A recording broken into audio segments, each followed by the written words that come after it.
Good morning.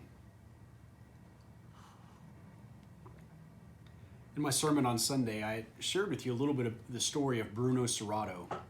You remember the story of Chef Bruno and what an incredible chef he is today that owns the White House restaurant out in Anaheim, California. What an incredible story he is. I shared with you on Sunday back whenever he was an 8-year-old little boy and how he had this one day with his mom that really changed his life as he got to experience and witness the love that she showed not only to him, but to all of their neighbors and all the visitors that they had coming by their house that day. It would leave an impression on him that would change his life forever and change his view of what it meant to love his neighbors, to go out of his way to help others in need. Well, Bruno ended up immigrating to the United States, came to be with his sister, eventually got his job and his start in the restaurant industry as a busboy. Slowly, he began to work his way up until one day he would eventually own his own restaurant, the White House. It's a very fine restaurant, very nice dining. It's a wonderful restaurant there, great food. But along the way, as Bruno started making his way in the industry there in Southern California, he also wanted to get involved in the community because he had learned from his mom about what it means to bless life and to love others. And so Bruno wanted to be involved in the community, giving back. And one of those organizations that he loved to volunteer with was the Boys and Girls Club there in Anaheim. He had gotten involved with them, and so it was in 2005 that Bruno's mother, Katerina, was going to come to the United States to visit him. And while she was in town, Bruno wanted to take her to the Boys and Girls Club to show her the great things that were going on there and how he was spending his time. They went for a visit.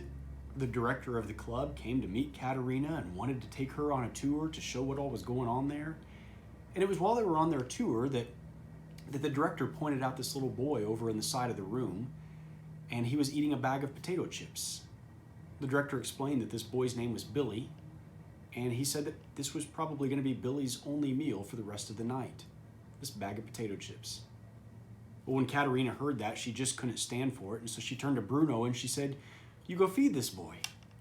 Bruno said, "But Mama, I don't know this boy." She said, "It doesn't matter. You have a restaurant. Go feed him."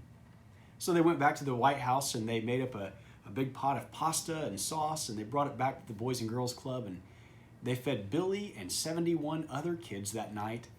That was the start of what became known as Katerina's Club and this mission to go and feed the children there in Anaheim and now all across Southern California. What started with feeding 72 kids on that first night has now grown to feeding more than 5,000 kids every single day.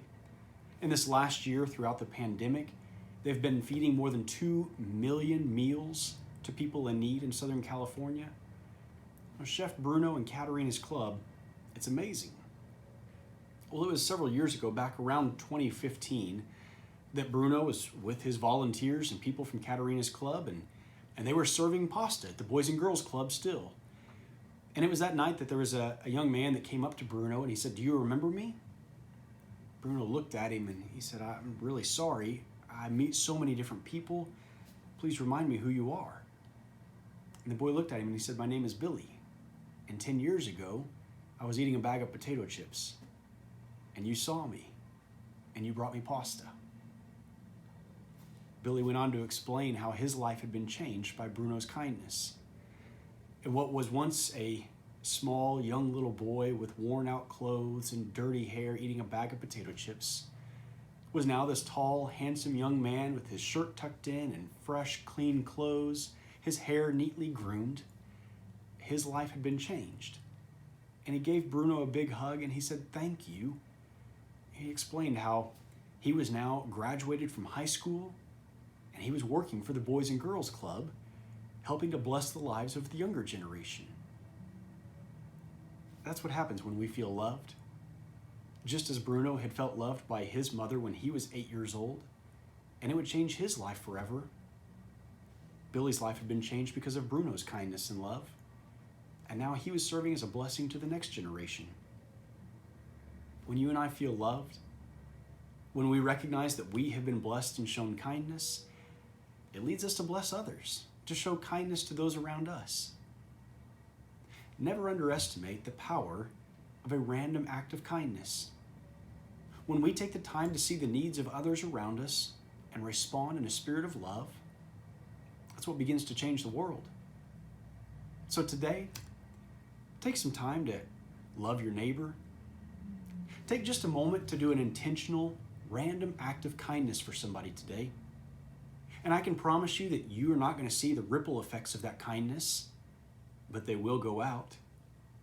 And it's doing this that helps us to change the world. I hope you have a great day today.